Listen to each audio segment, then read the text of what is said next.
Look at it. E wo bo se attack VDM. E de so pe wa justice. E wo bo se attack VDM.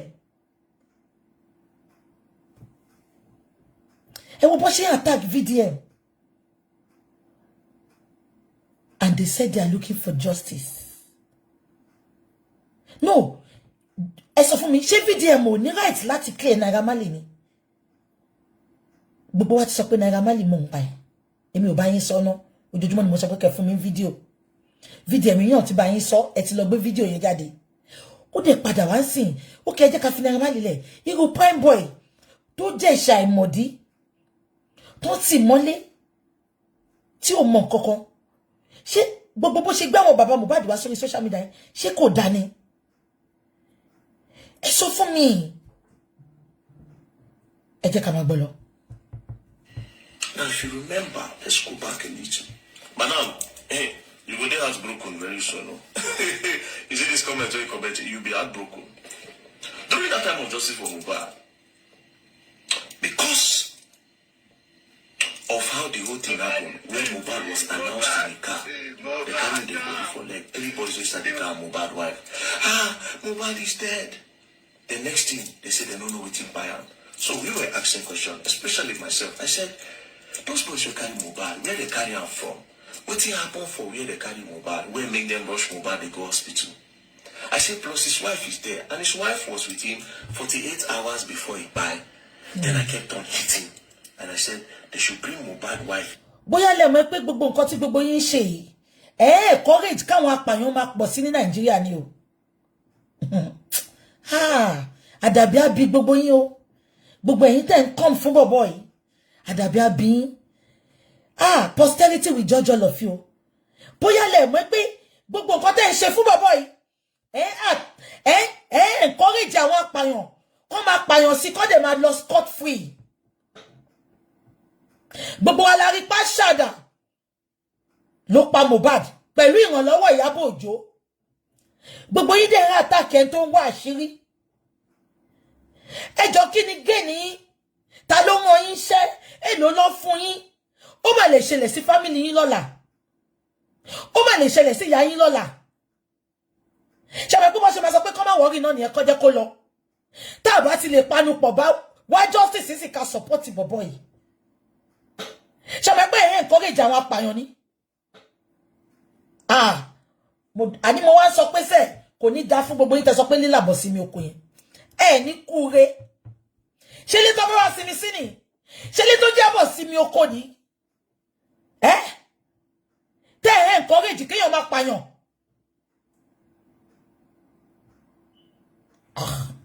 Ẹ jẹ́ ká máa gbọ́ lọ. For questioning. I kept on eating, and a lot of people supported me. Then it became a big thing. Do you know what these people did? Madam, and this is why I say you'll be disappointed. Ewo evil group tó dá sílẹ̀. For one day, gbogbo series 6 ìtàtìrí. Repeat how people it is so níjọ́ kan pé kí ló dé tọ́lọ́pàá ò lọ gbé àṣànà àbí kí ló dé tọ́lọ́pàá ò lọ kó gbogbo àwọn tó wà nílé. Mà sọ́mbẹ̀.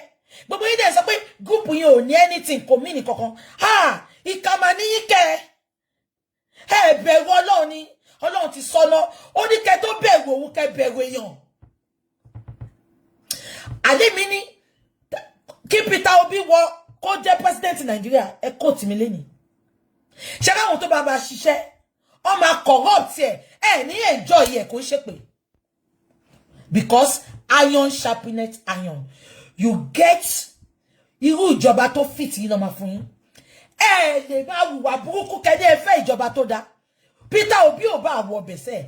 Àwọn tó wà ní constitution náà ṣe ó máa pollute ẹ kò ní wúlò fún yín kò ṣe pé. Well, let's continue. Now, we skip to on the 16th because on the 15th and go, I needed to talk about and some other things. On the 16th, Iyabo Ojo's lawyer now said, on that basis, I doubt the two notorious suspects can be found culpable. That is, Sam Larry and Naira Marley. It is better to get in touch with the CP to get the guy's statement. Nothing stops us from getting DJ Splash statement. Now, it has dawned on them that this Naramali and Sam Larry, like say no could work. So they needed more strategy. So they are going to bring DJ Splash. That one where they talk saying Naramali drug arm. They are going to come to that DJ Splash later. Shagbo, only I am going to come to that DJ Splash later. Iyabo lo mu DJ Splash. Ṣé only olórí burúkú kíni ohun táwọn fi ń gbowó tó fi ń lùyàn jìbìtì. Ó náà máa look after ẹ̀. My Google DJ Splash mọ́lẹ̀ ni. Kò máa pé ọ̀sẹ̀ méjì tí DJ Splash bẹ̀rẹ̀ sí send message sí Naira Marley pé òun miss ẹ̀. Ṣé tó bá jẹ́ pé lóòótọ́ lọ́bùn lábẹ́rẹ́ ló fẹ́ pa bí Iyabo ṣe wá put ẹ̀ sí wa tá mọ̀ pé wọ́n ti plan nínú group nbí. Ẹjọ́ ṣe DJ Splash bá sọ pé òun miss ọ̀gá òun. Ẹ jẹ́ ká máa bọ̀ lọ. You understand? We'll come to that DJ Splash later. Now, Drake come talk say, I'm trying to get through to the DPP lawyer in Alausa to follow up. We'll get to the root 100%. Right? This one now another person. We just the comments. This person, this one now, I don't even know what they get down there. Just the throwing support. Now, Iyabo Ojo now said, I called DCP Ayilara. Now, this Deputy Commissioner of Police. He don't buy you. DCP yẹn ti kú o. Ẹni tó bá wọn Iyabo Ojo ṣiṣẹ́ pọ̀ yẹn ó ti kú. DCP yẹn ti kú. Bí gbogbo yín ṣe máa ṣọ́kú lẹ́yọ kọ̀ọ̀kan nìyẹn. Ẹyọ kọ̀ọ̀kan ni ọmọ wọn ń yọ lára ìyá ẹ̀ bí gbogbo yín ṣe máa yọ bọ́tẹ̀ máa ṣọ́kú nìyẹn. Ẹ máa yọ dànù ni wọn ò ní wá wọn ò ní rí yín mọ́. Ṣebí DCP tẹ́ bá ń ṣiṣẹ́ ni Iyabo ti dó ilé rí. Ó ti dó ilé rí. Àgbésàn náà ni kò mọ́kọ̀ fún Nollywood ni. Ìtorí ẹ̀ ló ṣe ní one-on-one rapport don't feel they manipulate with the help of CP. CP Henson, ó ti kú. But let's continue. She said, I called DCP Ayilara this morning to inform him that DJ Splash has been released from hospital and I would want to bring him in to write his own statement this week or next. And I also asked about Mohbad case, which he informed me that the CP have transferred the case to the Directorate of Public Prosecution, Ministry of Justice. You see the update that they gave her, that they've transferred the case to the Directorate of Public Prosecution, Ministry of Justice. That was the only update they gave her. But there was a problem. People were asking that they should interrogate Wunmi. And of course, I was mounting pressure. Now on the 17th, Tonto Dike now said, Mama, share your caption. And this is where it gets... Shebo, Tonto Dike told Secretary, Mama, share your caption. That is, go and lie to the public. What the CP said, add more to it so that it will be interesting to the public faces. Mama, add your caption. The same way this lover used to add a caption via Iyabo Ojo. Mama, add your caption. Now I say, that lady will make that comment, you'll be disappointed now. Those of you kids, Mama, share your caption because now Iyabo is in charge of caption and whatever things they're going to put out there. Mama, share your caption. Good morning, house. They say good morning. Iyabo, then somebody now said, at Iyabo, that's foolish collage. At Iyabo, can we repost the updates on the case posted on your page? Dre DNW now say, Una see waiting that man post be. I don't get in time now. I don't ready to finish up. I don't first shot that amount for my status. Now this is because I kept on hammering that Wunmi should be interrogated. Now this is what they did. Update on the case. Then now, as of course, chef don't enter kitchen. Now they cook the caption. Update on the case. The case has been transferred to the DPP, Directorate of Public Prosecution, Ministry of Justice. While the police say they are still waiting for toxicology results, Mohbad remains have not yet been released. This is what police told her. That is the information from DCP Ayilara. Shena here stop. They now added their own to counter. Now, did you hear what VDM said? What the CP said? Iyabo put it up. She now added her own for pity party, for people to still believe it was Naira Marley and Sam Larry. Shoti but she mentioned follow, believe what you see on social media at your own risk. Believe them. Wo wag bojo lojolo. Wag ba ya oniyaje. If you don't know, Bushimama, look before you limp. lè rí mi. Mi má mú bọ́rí. Mi follow lórí burúkú tó manipulate rí láyé mi. Mo náà tí mo ṣe follow bọ̀bọ̀ yìí. Olóòótọ́ lèmi máa follow. Tí bá tẹ̀lé ẹgọ́ tí mo rí pé manipulator ni mo turn back ni. Ẹ wo Iyabo ti update. Bó ṣe máa update fáwọn tó bá fẹ́ deal pẹ̀lú nínú this lover nìyẹn. Olórí burúkú ọmọ. Kizz Daniel do ọmọ àbí kò do. Naira Marley la o do ọmọ àbí kò do. O do ọmọ do ya. Olórí burúkú. Ó wá ń gbọ̀n rí mọ́lẹ̀ bí adìyẹ tó jò pa. Ó kanra mọ́ máìkì. Ó mú máìkì yẹn bẹ́ẹ̀ tó moko dání. Ó ṣe ṣọ́lọ́run ló ń bá jà ní olórí burúkú. Ògbénú òkùnkùn tá fà sínú ìmọ́lẹ̀. Olóṣì. Ọmọ má ti inú àdánwò kan bọ́ sínú àdánwò kan ni. Ó mọ gbogbo àwọn tó ti pa lẹ́kùn ni. Wọ́n wá ní o ní achievement. Kí la achievement ẹ? Mo ti sọ fún ẹ, read my lips. Aṣẹ́wó ń ṣe ìyàwó. Aṣẹ́wó gan ló ní lọ́ọ̀kì jù. Àwa ń school gbà kan. Mate mi ni lady yẹn. Ìgbà tó máa marry, gbogbo èèyàn ló mọ̀ pé ṣaṣẹ́wó ló ń ṣe. Mi fẹ́ dárúkọ ẹ̀. Iṣẹ́ aṣẹ́wó ló ń ṣe. Àwọn mọ́tò gidi, àwọn Porsche, àwọn mọ́tò gidi, àwọn ọmọ burúkú olówó ọmọ Igbo Festac yẹn ló ń fẹ́. A gbé Porsche wá sí school, a gbé oríṣiríṣi wá. Táwa mama look báyìí, àmá òkè láti máa wò. Ṣé fẹ́ gbọ́? Ìgbà tó tún máa marry, ó tún marry right.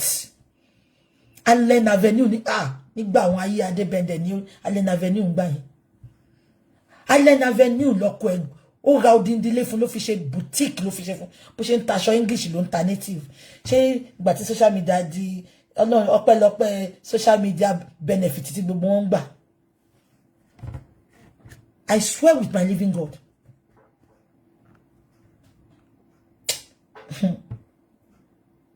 Aṣẹ́wó lọ́mọ yẹn. Mo sọ fún pé àwọn ọmọ Igbo àwọn ló ń fẹ́ kò ṣe dọ́kàn ṣiṣẹ́ lásán o. Tó ń gbé gbòógì olóró ẹ̀mẹ́ pé gbòógì olóró gbà yẹn kò tí wọ́n tí fínà ọmọ báyìí. And I man look up to her ni. A gbé mọ́tò àwọn boyfriend ẹ̀ wá. Bí gbogbo a ṣe ń bú náà ni aṣẹ́wó ni kò ní wá sí school tó bá wọn náà a gbé mọ́tò wá fi oppress kìnnìkan kò lè kọ́kọ́ fẹ́ aṣẹ́wó ni.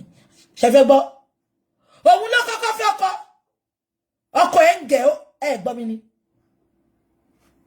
Gbàtà Allen Avenue jẹ́ kò tí ì sí gbogbo lórí burúkú Lẹ́kì tán omi gidi mu tí gbogbo wọn pariwo yìí.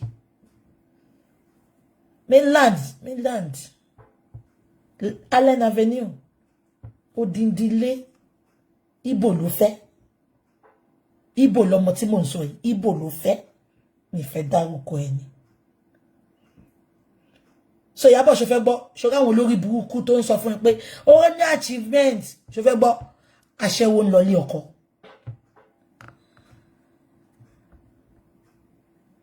Aṣẹ́wó ń lọ lé ọkọ. Aṣẹ́wó ń bímọ sẹ́. Tádé ò lè bímọ. Àìmọye àwọn ọmọ tọ́jú sí títì tí motherless baby gbé sínú ilé. Ṣọmọ bíbí ló fi ń ṣe ni. Mo sọ fún yín pé òyìnbó mi máa sọ fún yín pé àwọn àtìyàwó àwọn ti wà 60 years of marriage. Wàá máa gbọ́ṣẹ́ bímọ. Bímọ, it is our choice. Need ọmọ. And they are living large. They are rich in pounds. Àwọn nǹkan tó fi ń ṣe nìyẹn kò ń ṣọmọ. Ọmọ báwo abẹ́ ń ṣe rí. Àìmọye ọmọ tó bí. Wọ́n jù wọ́n sínú gọ́tà, wọ́n jù wọ́n sílẹ̀ lẹ́yìn títí Nàìjíríà bẹ́ẹ̀ yẹn. Kẹ́lẹ̀ mẹ́pọ̀ ọ̀n fọmọṣé. Iyabo mo wá ń béèrè lọ́wọ́ ẹ̀sẹ̀. Tó bá ń pe àwọn A-list actress ní Nàìjíríà ó jẹ́ kórúkọ ẹ̀ wà nù wọn. Ṣùgbọ́n orúkọ ẹ̀ ò lè sí bẹ́ẹ̀. Ó ń jẹ́jẹ́ ìrírí. Ìtorí kà ní ẹ́. Look at the likes of Rita Dominic, Genevieve, Iniedo. Look at them. Ìgbà tó ń exist ni wọ́n náà ti exist. Bọ̀ ẹ̀yin ló wà. Ojú kan ló wà bí omi adágún ṣẹ̀pẹ̀tẹ́rì. Ìkà ẹni. But because you cannot be in that midst. You are now using all these non-entity hypes. Our queen mother. Do you know the definite? Ejọba mi Google. what is meant to be called a queen mother. Do you know what we call queen mother here? The mother of our queen. Odo Yadomo, she yellow queen. Odo Yadomo. Odo Kizz Daniel. Odo Little Kesh. Odo Nairamadi.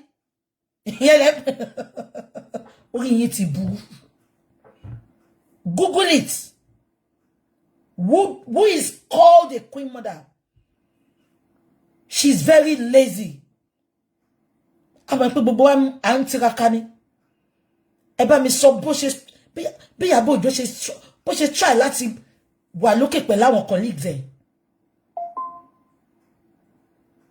Because she feeds on people's pain. She lives on blackmailing people. She lives on those bitcoins she collects with this lover to blackmail people. No.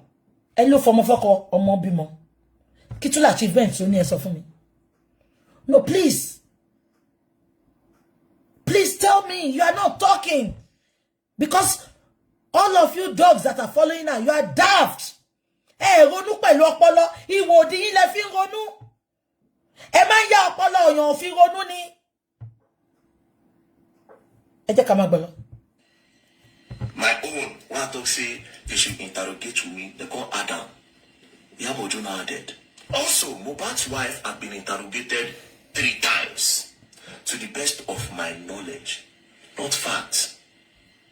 Not what she knows. Not the truth. To the best of her own knowledge. Now, even if police see her and they know say she did lie, they'll say, okay, maybe she didn't ask question. She actually said to the best of my knowledge. And these people call me a manipulator. Because I did most of their secrets. Who they manipulate? She said, also, Mohbad's wife have been interrogated 3 times to the best of my knowledge. 2 out of those 3 times was the day you all saw Mohbad's dad televised by the police, in which they addressed the public on Mohbad's case. Later that same day, Mohbad's dad, mom, and wife was sent. Àwọn commenters kan lè rọrùn wọ̀. Kí ló dé? Ẹgbẹ́ orúkọ tó pé secretary a fi ìdí jagun mi gbọ́. Kí ló dé? Ẹ̀yin commenters Ọlọ́run heaven yín view wọn sí ni. Kí lẹ rò débẹ̀ a fi ìdí jagun. Mi gbọ́ ní láyé mi. Iyabo Ojo a fi ìdí jagun. Ṣé pé ìdí ló máa fi ń jagun?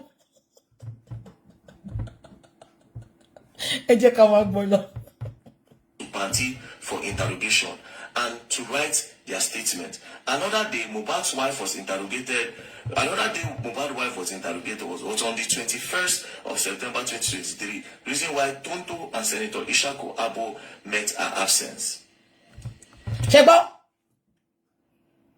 ó nígbà tó fẹ́ lọ interview ẹ̀gbà táwọn lọ sílé yẹn. Ó ní Tonto àti Ishakini kan mọ̀. Ó ní wọn bá Àṣàdà nílé. Àṣànà ni mo gbé jáde láàárọ̀ ìṣẹ́ rántí tó dé pink cap tó dúró sẹ́yìn ìyá Mohbad tó ń sọ̀rọ̀ fún. Ìṣẹ́ rántí mo ti gbé fídíò yẹn star máa fi wọ̀nyẹn lè má rí dáadáa. Ẹ lọ wò lórí page mi. Wọ́n sọ nínú bíbá ẹ pé kò sí nílé. Èmi bàbá wọn gbé fídíò síta. Ẹ wo irọ́ táwọn people yẹn pa. Ẹ jẹ́ ká máa gbọ́. Now, all these 3 times, nobody see the woman. But they see Baba Mohbad video this period, but they don't see the wife. And she used the caption, to the best of my knowledge. So even if police won't counter, she could say, oh, I thought. So they use this one, they scatter that thing. So this agenda and this narrative was false. Wunmi was possibly never interrogated. Why can police say she was never interrogated? No, she was never interrogated. The only place she went to say her words was at the coroner inquest. And that was when coroner inquest started. After then, Ashana was never interrogated in court. In the police station. I can tell you that authoritatively. She was never invited. She was never invited to be interrogated to tell them what really happened. Never. It was Baba Mohbad that was not there. when his son died, that they were, bringing to police station, telling him to come and talk. Meanwhile, Ashana Afidi Jagu came out to tell us that the police have interviewed Ashana 3 times. The time where Iyabo make this, maybe later they bring her in. So until we talk, say where they beat your chest, they say, oh, they interrogated me. Yeah, sorry you. My chef cook up. Now it does not stop there. See the one where bust my head. She can't add. Please note that the CCTV camera in Mohbad's house have not been fixed or connected. It has no BVR and no hard disk. Nobody gave her this information. Did you hear what she said about the killer? Tell me again. The CCTV. Did you hear what she said about it? That it's not connected. It's not working. That was why she had the confidence to come out and say, there is no CCTV. CCTV matter. Ton sinu leni. J'avais pas porter toi ça ko CCTV. A chanti plan MB et mi so fún pé CCTV wà ńbẹ̀. Ẹ wo gbogbo nǹkan tó sọ. Ẹ wo nǹkan tó sọ nípa CCTV bí ó ní kò wà connected. Wọ́n plug ẹ kò CCTV. Iyabo did a lot of damages in the justice, even than Ashana. Now my question is, what is Secretary's game? Kilo de to lo this far. Apart from Profe Munagamadi Wale, there is some monetary gain one way. Owo wa nbe. But e jẹ́ kí VDM ni ba ko I ma play series yẹn fún wa lọ. Ẹ jẹ́ ká má gbọ́ lọ. Give her this one, Nashi Adam. Could it be possible that the CCTV in Mohbad house had all these things and somebody had them removed for a reason? Wọ́n yọ ni. Could it be that somebody removed this thing? You see the way they quickly slip in that Mohbad's wife was interrogated 3 times. And that even Tonto herself, not even Sam, she said, Tonto and Senator Ishaku met her absence. So Iyabo could be the caption, give them.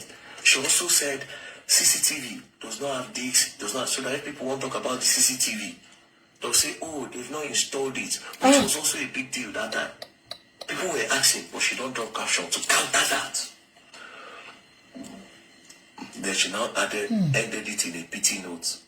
Good news.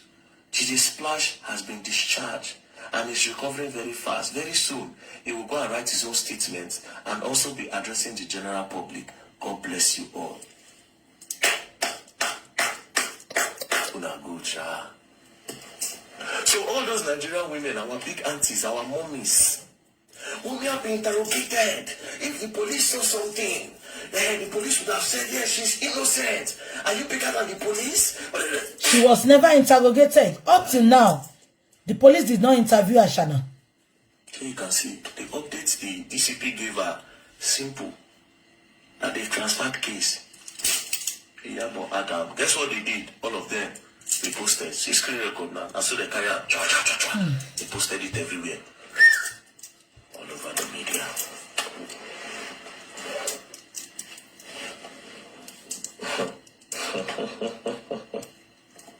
And they call me a manipulator. Because I destroyed their plan. And people are attacking this innocent boy that is creating awareness on social media. We'll continue. We'll continue. I like the question people ask. So people will need another question again. When you ask that reasonable question, they will know what to do. They have left justice from nobody's leaving justice from Mohbad.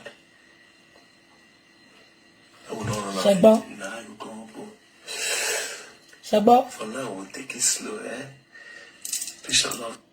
Shagbo. He said nobody's leaving justice for Mohbad. We continue until we get to the bottom of it. Even if Mohbad is not getting justice, at least the DNA will give him justice. Because the second justice, I know Mohbad will not get it. Let me be honest with you. Because the CP, the people that are supposed to go to court to bring that justice, they manipulated everybody with the support of Secretary. But I don't want you all to be disappointed. The DNA will give us that justice, because I can authoritatively tell you that Mohbad colony ọmọ yẹn. Mohbad colony. We are going to get there. Did you remember that Tonto Dike requested for DNA? Ẹ̀yin má gbọ́. Ṣé ìtọ́lẹ̀ mo ṣe kọ́kọ́ bínú sí VDM pé o ò ní sọ kíni mọ́. Ṣórí nǹkan tó fẹ́ sọ yẹn gan. Evidence ni fún bàbá Mohbad. This is where our justice lies now.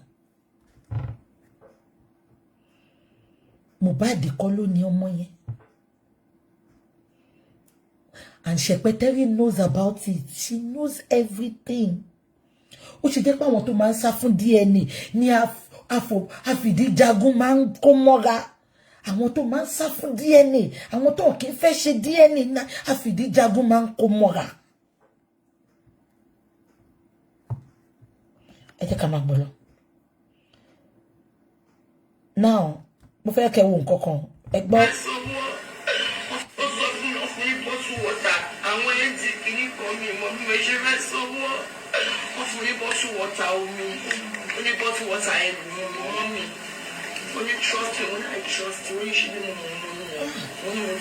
Ìyá Mohbad máa wicked o.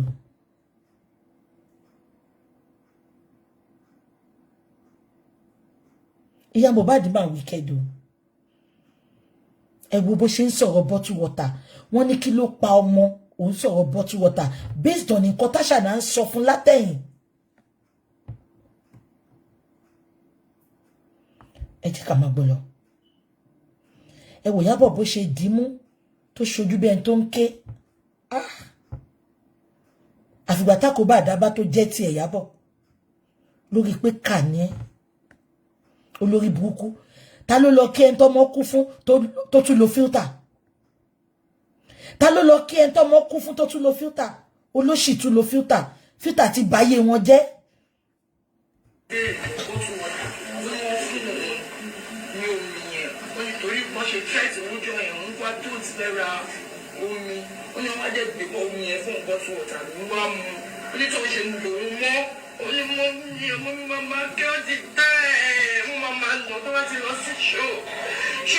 Ṣẹgbẹ́ ya Mohbad wọ́n máa nà tó bá ti lọ sí show. Mohbad tó ń lọ sí show Kòròdú tí ò mú bodyguard dání. Wọ́n no, you see all this story. Shepeteri àfìdíjagun òun ló script ẹ̀. Ẹ̀rí ni ó dìyà Mohbad lọ́wọ́ mú ó ń fún ní sign bẹ́ẹ̀ ẹ̀kẹ́sì. Wọ́n máa nà tó bá ti lọ sí show. Ìyá Mohbad ó dẹ̀ bí tiẹ̀. Ó dẹ̀ bí tiẹ̀. Ṣọ́ndà dúrẹ́sì ló fi sọ̀rọ̀ ẹ ni. Àbí kí ló sọ pé ó fẹ́ fún ẹ?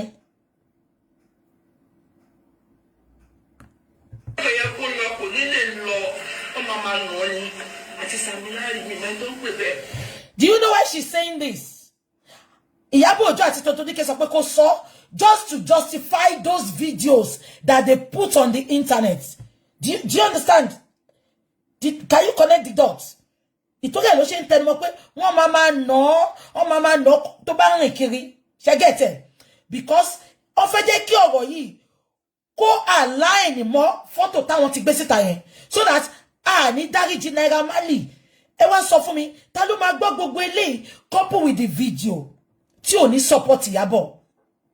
Ẹ sọ fún mi now, tẹ́ wá lọ ń gbé old video VDM, tẹ́ wá sọ pé òun náà ti ní kó cancel àwọn Naira Marley. Ta ló máa gbọ́ gbogbo eléyìí tó dẹ̀ tún rí àwọn video tí ò ní support olórí burúkú àfìdíjagun yìí? Táwa ò mọ̀ pé òótọ́ làwọn wá justice, but àwọn nínú group wọn nǹkan mi làwọn ń ṣe. Àní mo ní kẹ́ lọ búbì kan wá series tí VDM ti play ibi kan tó ti sọ̀rọ̀ ń pa pé àwọn wá justice. Ẹ jẹ́ ká máa gbọ́ lọ.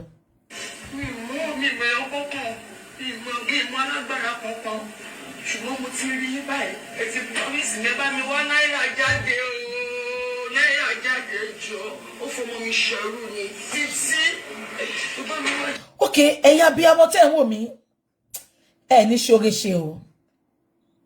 Ẹ gbọ́ nǹkan tí Ìyá Mohbad sọ. Ẹ bá mi wá náírà jáde o. Èmi tẹ̀ ti send video sí Naira Marley náà. Mo ti ní kó petition Ìyá Mohbad. ẹ̀gbọ́n kan tó sọ ó ní ẹ bá mi wá Naira Marley jáde o ó fi ọmọ mi ṣe ẹrú títí ni ẹ bẹ̀rù Ọlọ́run ìgbà tí Mohbad ò rí jẹ tí ò rí olórin tó máa sign ẹ Naira Marley yìí mà ló fún ní platform ìyá Mohbad okay ẹ bá gbọ́ ó sọ pé Naira Marley fìyà jẹ ọmọ ẹ ó fi ọmọ ẹ ṣe ẹrú kí ló mú ẹ tó lọ bẹ̀ Naira Marley tari fídíò yẹn ìgbà tó mọ ẹ pé fọmọ ẹ ṣe ẹrú kò jẹ́ kó lọ bẹ́ẹ̀ ìgbà tó mọ ẹ ti kúrò lọ́dọ̀ ẹ yẹn ó jẹ́ kó sọ pé Olúwa ṣeun àdúrà mi gbà ìyá Mohbad ó dẹ̀ bẹ̀rù Ọlọ́run nǹkan tó mú àwọn celebrity olórin yìí most of them tó kì í fẹ́ sign àwọn tó morin kọmọ́re o abẹ́ ẹ̀gbọ́n ni ó fi ọmọ òun ṣe ẹrú títí 10 years I don't see mommy ọmọ tí ò rí ẹ fún 10 years ó ra freezer fún ẹ nínú owó yìí ni o ó gbalé fún ẹ nínú owó yìí ni o tó bá fi ọmọ ẹ ṣe ẹrú do you know why she said this based on the script Afidijagun wrote for her ṣé pé kò dárúkọ Sam Larry ṣé pé kò dárúkọ Sam Larry ìgbà tó ṣìṣì dárúkọ Sam Larry gan ẹ lọ padà wo fídíò yẹn Iyabo Ojo fún ọwọ́ ẹ̀ pa bó ti ṣe gbẹnu lé Naira Marley nìyẹn ó ṣìṣì dárúkọ Sam Larry ẹ lọ wo fídíò yẹn dáadáa ẹ wo dáadáa bó ṣe dárúkọ Sam Larry báyìí Iyabo Ojo ó fún ọwọ́ ẹ̀ pa ẹ̀ńtà ní kò máa tẹnu mọ́ nìyẹn ẹ jẹ́ ká máa gbọ́ lọ. A few moments later. Prince had a live section with Iyabo Ojo's lover, Polo, and this is what Polo said in the interview. I believe that Naira Marley is not even what I hear and what I'm saying. Naira Marley is not even in Nigeria at that time, so there's no way Naira Marley will be part of. Do you understand what I'm saying? The buy of Mohbad. Now, ẹ jẹ́ kí n sọ̀rọ̀. Ṣé wẹ́ pé evidence lásán Naira Marley lè fi petition ya Mohbad, ó dẹ̀ lè fi sue ya Mohbad. Because Polo àgbésùn Iyabo Ojo ni. Níbi tí Iyabo Ojo jókòó síbi lẹ́gbẹ̀ẹ́ ya Mohbad, ó ní Naira Marley ló pa ọmọ òun kan bóun wà. A few minutes later tí mo ṣe yẹn, mo ṣe pé kẹ́ lè gbọ́ nǹkan tí Polo sọ later. Ipe òun mọ̀ pé Naira Marley àti Sam Larry kan ló pa ọmọ yẹn. Ṣé wẹ́ pé eléyìí lásán tó bá mú dé court ìyá Mohbad wọ́n rán lọ sẹ́wọ̀n because wọ́n béèrè lọ́wọ́ ẹ̀ pé ṣebí ìyàwó ẹni tó sọ pé Naira Marley ló pa ọmọ òun ìyàwó ẹ̀ ló jókòó sẹ́gbẹ̀ yìí ṣé ọkọ ẹ̀ o ṣé Polo sọ fún Iyabo pé Naira Marley kan ló pa ni kó tó wá sọ fún ẹ pé kó sọ bẹ́ẹ̀ ìyẹn ti lọ mo fẹ́ play another one mo fẹ́ kẹ́ gbọ́ kíní.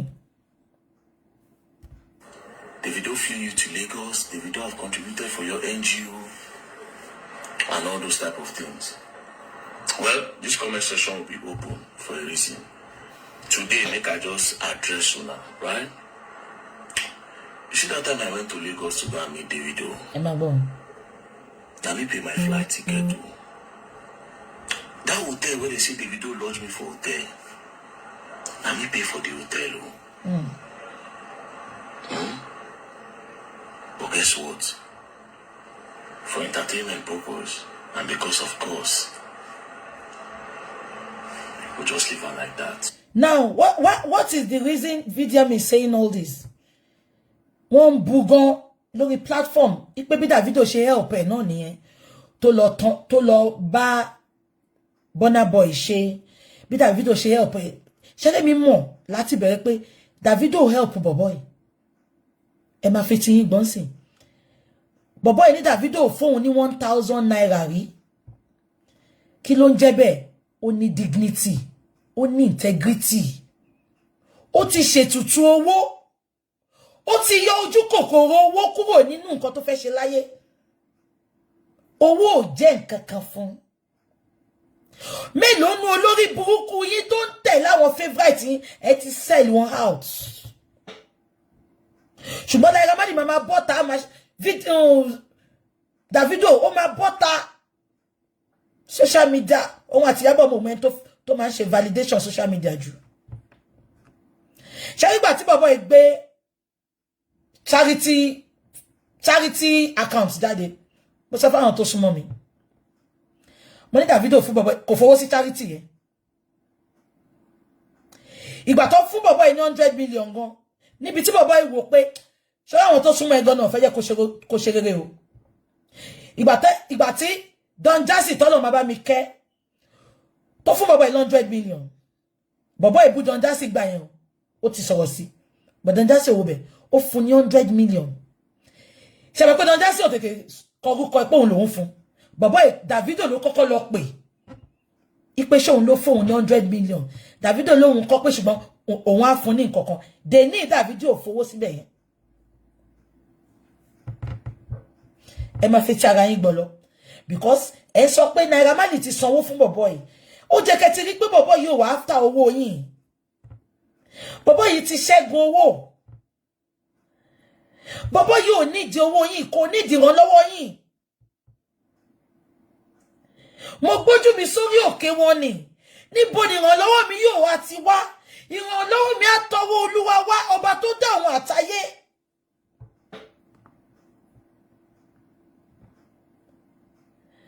ẹni tí ò tí gbowó lọ́wọ́ yín tẹ́tí ń sìrègùn fún báyìí tó bá jẹ́ pé ó ti gbowó yẹn ṣàbẹ̀ pé owó yẹn tó fẹ́ fún yẹn tẹ́pọ̀ tí ń gba gbogbo nǹkan tó ń ṣe fún ni tó ń dẹ̀ ṣe fún kò ní lẹ́nu ọ̀rọ̀ tẹ́ bá ti ríyàn tó ń sọ̀rọ̀ tó wà outspoken bíi tèmi bíi ti VDM báyìí ó ti jẹ́ kẹ́ mọ̀ pé I give a damn nípa owó yín I give a damn nípa ẹ̀ńtẹ́jẹ́ we say it as it is we don't worship money we don't lick asses. Ẹ jẹ́ ká máa gbọ́ lọ. They said they don't contribute to an NGO. That's not true. I never asked him to make any contribution. He was the one. When they asked for say who send 100 million, they go say, no be him. Or we can't worry. Next week he go do something. I never called him for that. Ask David, since you know me. But I don't collect 1,000 naira from him before. C'est bon? Kálẹ̀ yìí olórí burúkú ọmọ tẹ́ǹtẹ́rẹ́ àfìdíjagun ni ẹ ti inbox Davido ìyá yín ti kú bàbá yín ti kú ẹ nídìí owó ẹ wo bọ̀bọ̀ yìí his integrity is top notch na dem dey rush am ẹ gbọ́ ni àwọn celebrity ló ń rush ẹ kò rush wọn kò nídìí wọn everybody f off kò nídìí